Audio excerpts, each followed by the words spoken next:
walk with me. Today, Spirit was like, you need to talk about water alchemy. Like, you really just need to tune into the energies and explain what water alchemy is for everyone. So I'm in the water right now, as you can see, and I'm using the water as my grounding element for this. So Spirit's saying water is the bridge. Water is the bridge between our physical realm and the spiritual realm. And so because of this, water is conscious. It is a living, I dare I say, breathing entity, that is element that is alive and gives life to everything on this planet.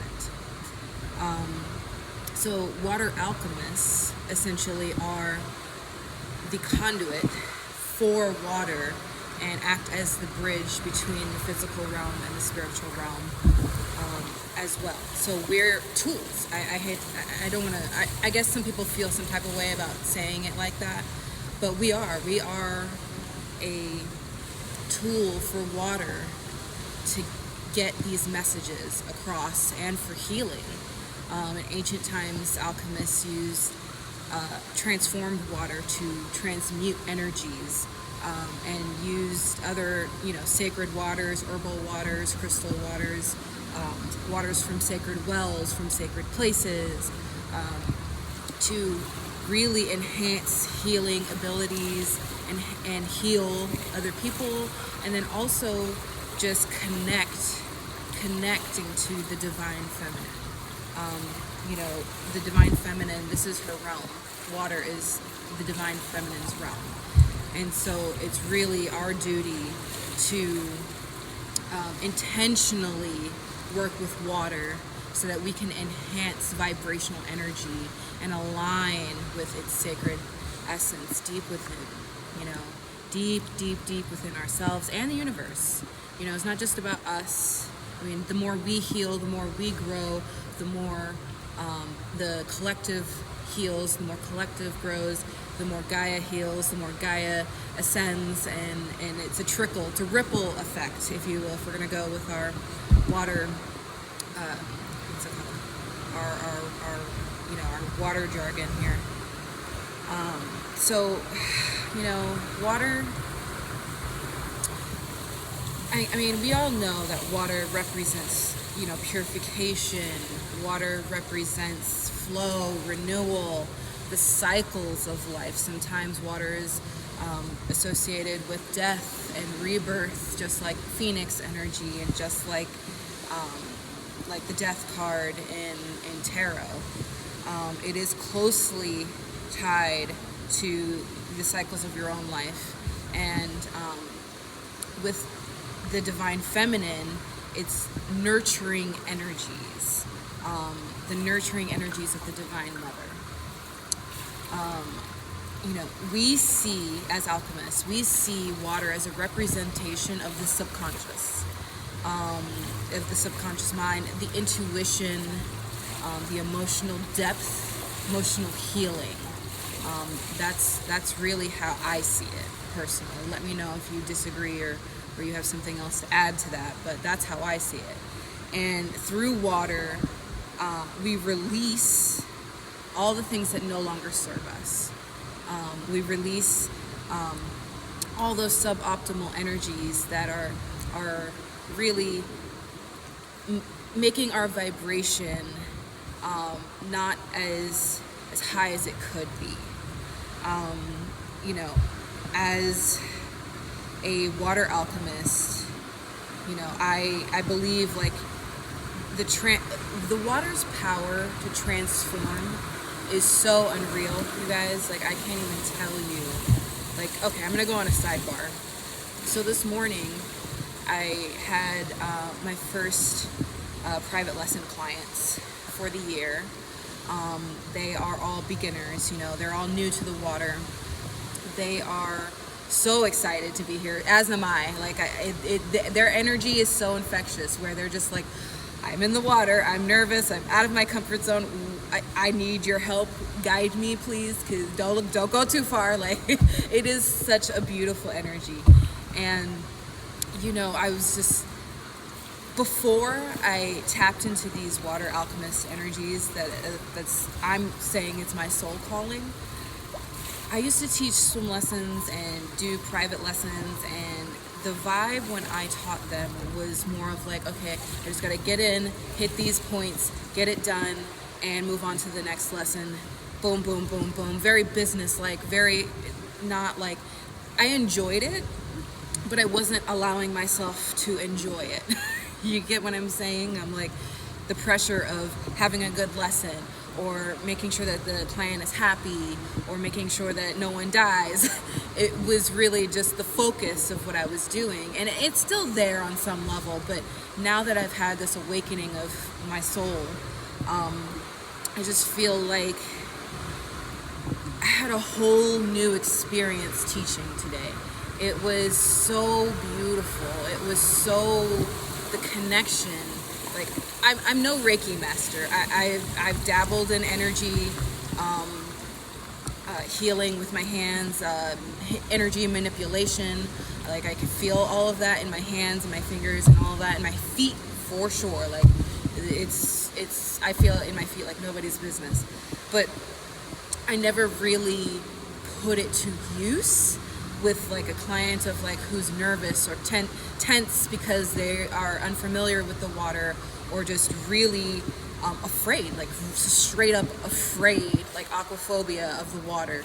And while I've dealt with aquaphobia clients before and helped them move on from having aquaphobia and really coming into being comfortable and empowered, and having swimming go from a fear to something that they truly love and enjoy and could not imagine their life without, even as not, I don't want to say older person, but as an adult, because a lot of people think, well, if I'm past the age of a kid and I can't, there's lots of swim lessons for adults, but there's like this stigma of like, well, I missed the boat so I can't hop in, but there's not, and so yeah, this morning was just a beautiful experience to just be able to prove to myself that I have these spiritual gifts, and feel that energy and feel it flow from my hands to their hands, and feel that energy, just that of like, hey, I kind of feel the anticipation of this might be new for you, so let's go ahead and do this together, so that way you feel a little more confident when you're doing this new skill in the water and all of that. So I was really, I was really channeling my higher self. I was really tapping into those spiritual gifts. And at one point I caught myself, I was like, I'm not even thinking about what to say. It's like spirit, the water was just flowing out of my mouth. It was just like I was saying the right things at the right time, at the right moment of like, oh no, I see this. Well, just because you don't have it today, don't have patience with yourself and all of those other things. Like in the moment, it was flowing so much better, but I could feel that channel where I was just like, oh, this feels amazing. Like, is this what I've been missing all these years of teaching? I've been teaching without spirit. Like, I've been teaching with spirit, obviously, but I wasn't aware. I didn't have the awareness of like, oh, I can channel spirit and heal and teach all at the same time. It just kind of clicked. Like, when you're learning something and then you've been doing it and doing it and doing it, and then all of a sudden it's like that epiphany, aha moment where you're like, oh, I get it now. This is what this is supposed to feel like. So I have like this renewed energy for teaching now, and I feel really excited to be back, like really back into it. Like, I never stopped, but I took a break, and now I'm like fully back for like 4 hours at a time. And it is so great. It is so great. I thought it would be dog tired, but honestly, the water and spirit was just like, honey, we'll give you the extra energy. Don't you worry about that. Don't you worry about that. But, sorry, I went on that total random side tangent, but yeah, back to what I was actually talking about, water. So I like doing scientific research. I'm a biologist by education. I love environmental science, marine biology. I have the dream to, become a scientific diver one of these days, very soon, hopefully. I'm getting certifications, I'm getting training. I've been researching education programs in the area, and I found some things, and I'm really excited about that, but I'm sure we'll talk about that when the time comes. And so I was doing my research and trying to find some scientific background to this. And so I found Dr. Masamaro Emoto's research and how water, of course, is alive. Duh, we knew that. But in his research, it's talking about how words, sounds, and emotions influence the crystalline structure of water, and that when you have negative words, sounds, emotions, that it distorts that crystalline structure within within the water. And when you say positive words or have positive music, sounds, emotions towards the water, it holds that vibration, and those crystals become some of the most magnificent and beautiful crystal structures that are seen. And so it just really got me thinking of of course, it's like as above, so below. With water, if you pour into all of your positive emotions, it's going to hold on to that, just like we do, because we have our internal waters. We're made up of majority of water in our bodies, so we're practically water bags. And so I know it's so bad to say it like that, but we're walking, talking water bags. And so we need to understand that the words and sounds and emotions that we give to ourselves or everyone around us, they influence the crystalline structure inside our own bodies. Yes, that's what I'm saying. The water is inside us, and it is holding these vibrations along with a lot of other things like our energy body and all that. But our physical bodies, this isn't even talking about like our energy body, our mental body, our emotional body. No, I'm talking about our physical, our physical bodies hold these vibrations because of the water. And it's just amazing. It's so fascinating to me. And so that just got me thinking about how intention and memory and how our internal waters reflect our outer waters, and our outer waters reflect our inner waters. It's a two-way street. You can't just try to fix one and magic, it's all gonna fix. No, you need internal and external. Yes, the internal can be a catalyst to changing the outside. However, you do need to make changes on the outside that can also affect the inside. It's like I said, it's a two-way street. You have to work on both.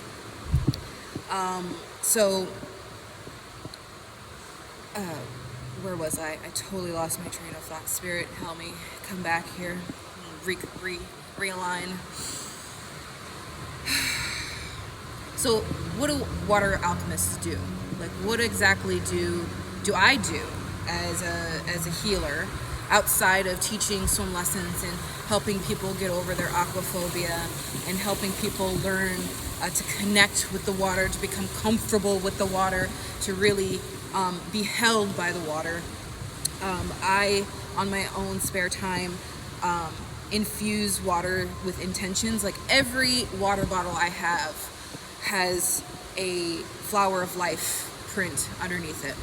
So that way the flower of life can amplify any intentions that I want for my water that I'm giving for the day or that moment or whatever the time is. So basically, I use any special affirmations that I may want to use, like this water today will nourish my body, mind, soul, and open my heart. Whatever, like even with the chakras, of course. I want to ground my energy for today. This water is going to be grounding and healing and nurturing and stimulate my root chakra. Things like that. So using both hands, you can go ahead and hold that container, that bowl, that cup. Glass works the best, just because it's going to go through, those intentions are easier to go through that glass than like metal, plastic, or please don't use plastic. Avoid that at all costs. Like, I understand if you have to, you got to do what you got to do, but glass is the best.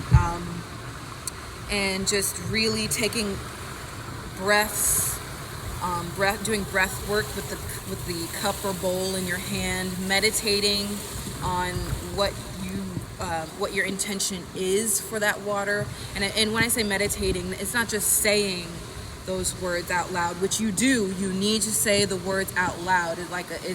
I don't like to refer to it like this, but it's like a spell. Words are magic. You have to say it aloud if you're going to be your intention for this water. And then you sit with it. You sit with the water. You let it linger and mingle and marinate and get in there.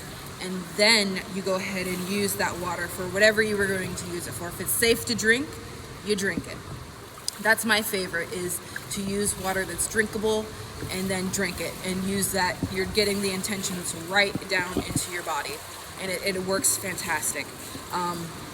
If you can't drink that water, let's say you've collected water from the ocean, or you've collected water that had crystals in it that aren't safe for consumption, like they have copper or things that are harmful for you, and you can't drink every crystal elixir out there,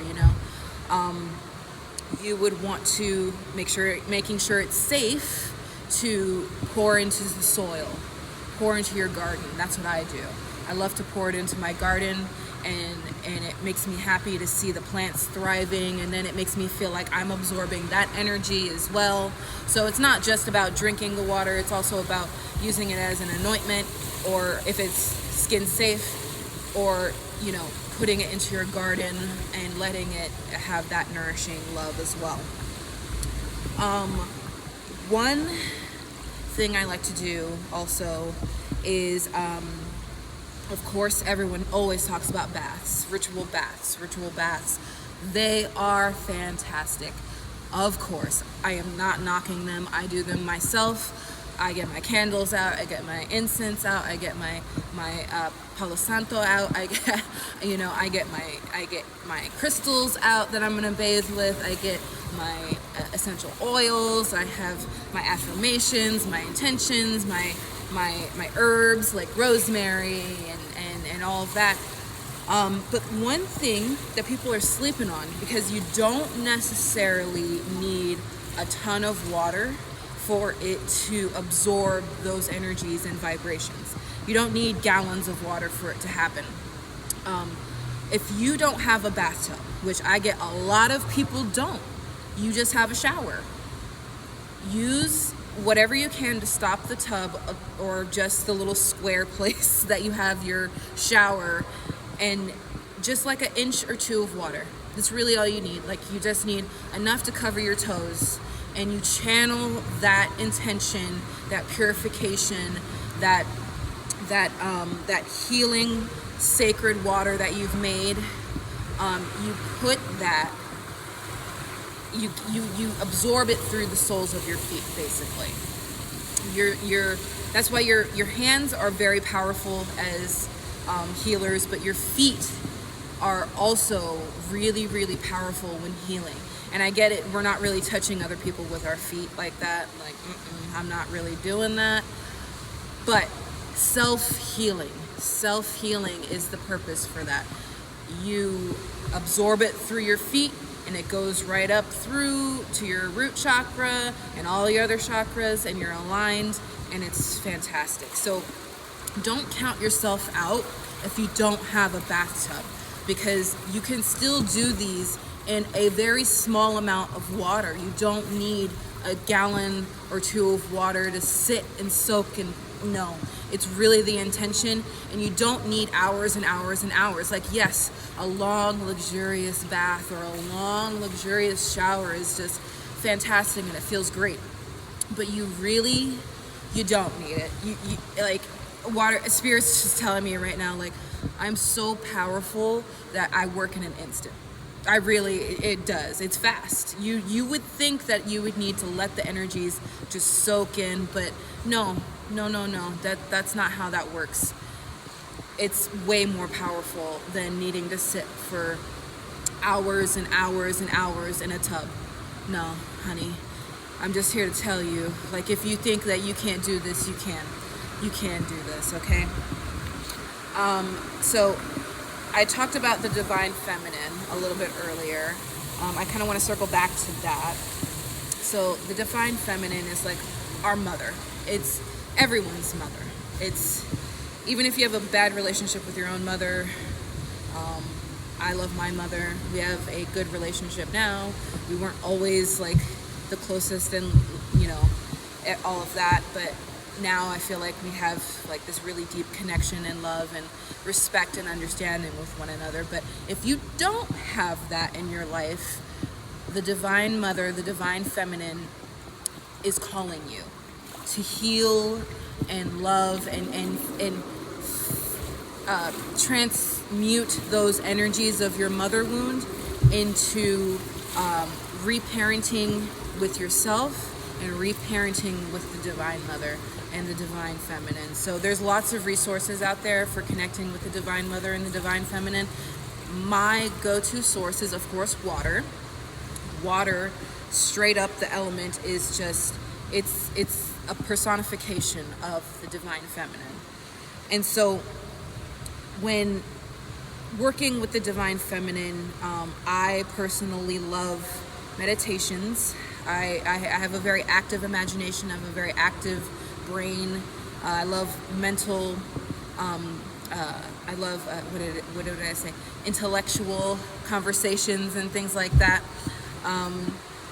And so, I sit and I think about my ancestor line, and I think about all the women in my ancestor line, and I sit and I meditate with them, and I absorb these energies to allow my own feminine energy to rise in within me.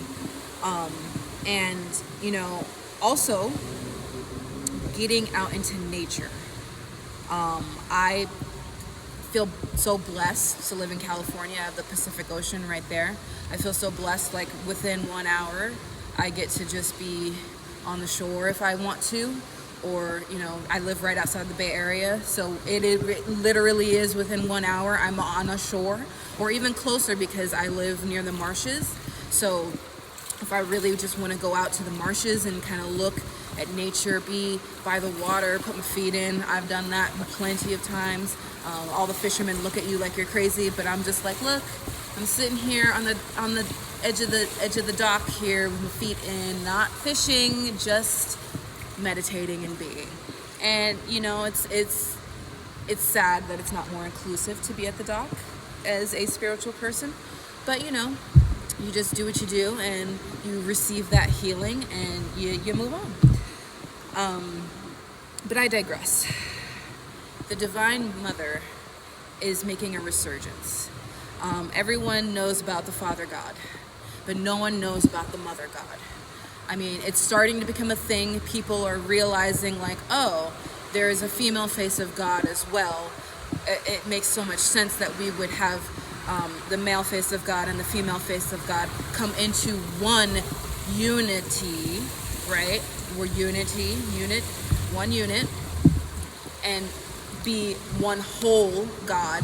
But really, the female face of God feels so ignored. Like, she wants this message to come through right now so clearly. We need to reconnect with our divine feminine energies. So the act of receiving The act of doing is the divine masculine, which is great to have a whole bunch of action. That is, I'm not knocking it. I want to be clear about this because you need both. You need both. You need both the divine masculine and the divine feminine. It's really just that the divine feminine has not come through as clearly and as strongly as she would like to within humanity. And she's really, oh, the sunshine coming through, sorry, is beautiful. She really wants us to reconnect with the divine feminine within ourselves and her and the water. So I'm not going to keep preaching on that. I mean, I want you guys to know that is something that alchemists do, is we reconnect as water alchemists specifically with the divine feminine. I personally, on this next note that I've got here, I personally believe that water alchemists and parks and recreation professionals in general, I mean, this goes on my spiritual side and my non-spiritual side.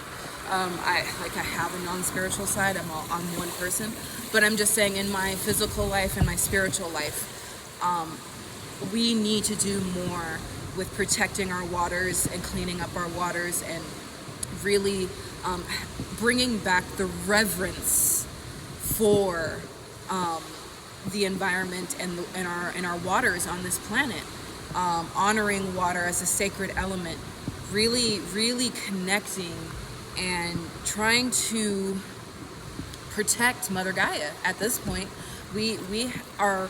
It's not like she's going to be destroyed. We're not destroying her. Everything goes through cycles, but we are definitely not helping. We are not helping, and we are not clearing any karma that we've built up all these years. So really, that's also what the divine feminine wants us to do, is help clean and protect the earth, the physical earth. We need to help with cleaning up all of this freaking plastic, all of this trash, all of these things. Now you may be thinking, well, Shanice, you're in a pool.